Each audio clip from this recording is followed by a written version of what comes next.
تقرير الوكالة الدولية للطاقة الذرية.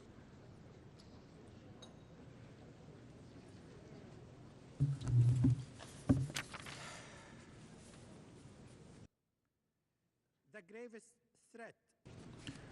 While I leave office after 12 years with pride in the IAEA many achievements, I must also express some disappointment. Disappointment that we are still fighting the same battles to secure sufficient funding as we were back in the 1990s. That the development side of our mandate remains chronically underfunded, and that we still lack adequate legal authority to do our job effectively in verification, safety, and security. Important lessons needs, in my view, to be learned from Iraq and the DPRK. The main ones is that we must let diplomacy and thorough verification take their course, however lengthy and tiresome the process might be. We need to carefully assess the veracity of intelligence information.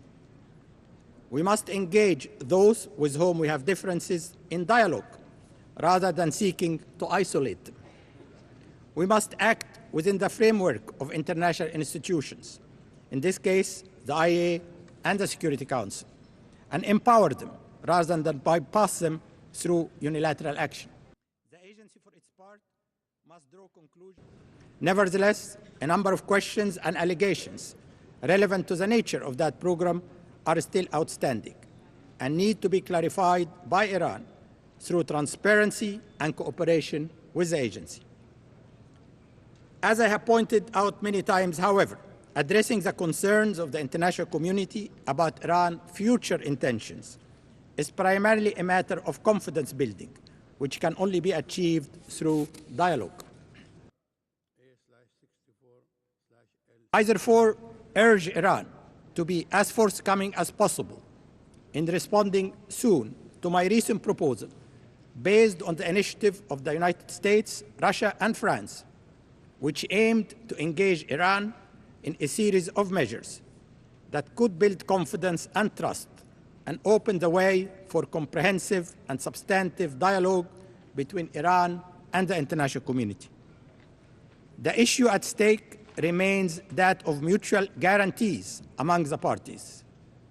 I should add, however, that trust and confidence building are an incremental process that require focusing on the big picture and a willingness to take risks for peace. The agency cannot do its nuclear verification work in isolation. It depends on a supportive political process with the Security Council at its core.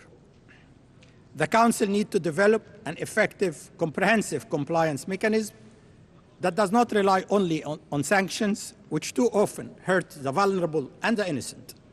It must focus more on conflict prevention and address the insecurities that lie behind many cases of proliferation, such as mistrust and unresolved conflict.